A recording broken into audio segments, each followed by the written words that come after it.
થરાદના કયા police sub inspector છે જે ડ્રગ્સના આદી થઈ ચૂક્યા છે અને જિગ્નેશ મેવાણીના આ આરોપથી ખળભળાટ મચી જવા પામ્યો છે।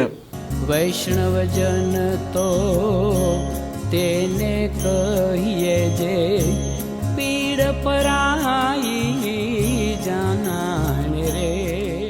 નમસ્કાર, આપ જોઈ રહ્યા છો નવજીવન ન્યૂઝ અને હું છું આપની સાથે તોફિક ગાંચી। ધારાસભ્ય જિગ્નેશ મેવાણીએ થરાદમાં જે પ્રકારે દારૂ ડ્રગ્સના ધંધા ચાલી રહ્યા છે તે મામલે તેમણે આક્રોશ વ્યક્ત કર્યો હતો। થરાદ જિલ્લાના પોલીસ વડાની કચેરી પણ તે સ્થાનિકોના સાથે ત્યાં પહોંચે છે અને આ થરાદમાં ચાલતા બેફામ દારૂના અડ્ડા, ડ્રગ્સના ધંધા અને અન્ય ગેરકાયદે પ્રવૃત્તિ મામલે તે આક્રમક રજૂઆત કરે છે અને કેટલાક પોલીસ અધિકારીઓ કર્મચારીઓ છે તેઓ ભ્રષ્ટ છે અને તેમના પટ્ટા અને ટોપી પણ ઉતરી જશે તેવા પણ તેમના નિવેદનથી ખળભળાટ મચી જવા પામ્યો હતો અને ત્યાર પછી ગૃહમંત્રી અને ડીજીપીએ પણ આ મામલે નિવેદન આપ્યું હતું અને તેમના નિવેદનથી ગુજરાતનું રાજકારણ પણ ગરમાયું હતું। ઠેર ઠેર સ્થાનિક લોકો છે તે સોશિયલ મીડિયામાં તેમના વિસ્તારમાં દારૂ, ડ્રગ્સ અને અન્ય ગેરકાયદે ધંધા ચાલી રહ્યા છે તે મામલે અવાજ ઉઠાવે છે અને ફરી એક વખત ધારાસભ્ય જિગ્નેશ મેવાણી થરાદ જાય છે અને થરાદમાં જે પ્રકારે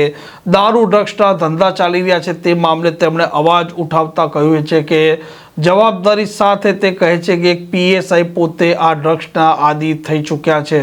સત્તાના જોડે મને ટાર્ગેટ કરવાના બદ ઈરાદાથી પાલનપુર ને સાબરકાંઠામાં બે ત્રણ જગ્યાએ કૃત્રિમ બનાવટી પ્રોટેસ્ટ વિરોધના કાર્યક્રમ હર્ષ સંઘવીએ પ્લાન કરાવ્યા પણ એમનું કશું વળ્યું નહીં।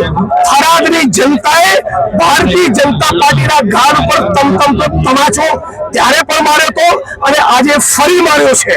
સત્તાનો ઉપયોગ કરી પોલીસની ટીમને કામે લગાડી મારા વિધાનસભા વડગામમાં 2200 લોકોનો કાર્યક્રમ કર્યો અને આ જો વગર પૈસે જિગ્નેશભાઈ, ગુલાબસિંહભાઈ જ્ઞાનીબેનને પ્રેમ કરનારી જનતા હજારોની સંખ્યામાં સ્વયંભૂ ઉમટી છે અને હજી પણ થરાદમાં જે 10%, 15%, 20% કેફી પદાર્થોનું જે સેવન થઈ રહ્યું છે, વેચાણ થઈ રહ્યું છે, ખબરદાર બંધ કરી દેજો। આવતી વખતે સભા નહીં કરું, થરાદમાં ચક્કાજામ કરીશ અને આજુબાજુના હાઈવે બંધ કરવાનો કોલ આપીશ એ પણ ડંકાની ચોટ ઉપર કહું છું। થરાદના જ એક પોલીસ સબ ઇન્સ્પેક્ટર રાજ્યની સરકાર તપાસ કરે, પૂરી જવાબદારી સાથે કહું છું, પોતે ડ્રગ્સનું સેવન કરે છે એટલે મારી પર સવાલ કરતા પહેલા પોતાનું ચરિત્ર ઉજળું રાખજો, બાકી મજા નહીં આવે। પોલીસના નાના કર્મચારીઓની પડખે છું, સ્ટેટ મોનિટરિંગ સેલને પણ કહું છું, ફક્ત કોન્સ્ટેબલ, પીએસઆઈ, પીઆઈ ને સસ્પેન્ડ ના કરો, તાકાત હોય તો એસપી ને આઈજી ની સામે એક્શન લો। રાજ્યના પોલીસ વડા અને ગૃહમંત્રીને કહું છું, તમારામાં તાકાત હોય તો પોલીસના કર્મચારીઓને ગ્રેડ પેનો લાભ આપી પોલીસ યુનિયન બનાવવાની સત્તા આપો। એટલે અમે બધા જ કોંગ્રેસ પરિવારના માણસો નશા મુક્ત ગુજરાત, ડ્રગ્સ મુક્ત ગુજરાતની કેમ્પેન લઈને નીકળ્યા છે। આ એની આજે એક શરૂઆત હતી। થરાદથી આ વાત, આ વિચાર, આ આંદોલન આખા ગુજરાતમાં ફેલાશે અને 5મી વખત ચેલેન્જ આપું છું, સળંગ 5મા દિવસે કે મિસ્ટર હર્ષ સંઘવી તમારામાં તો પાણી નાખતું નથી તો કઈ નહીં, નિલેશભાઈ રાઠોડ નામના મારા ડ્રાઈવર જોડે મજૂરોની ધરતી પર એકવાર દારૂ ને ડ્રગ્સના મુદ્દે ડિબેટ કરી લો।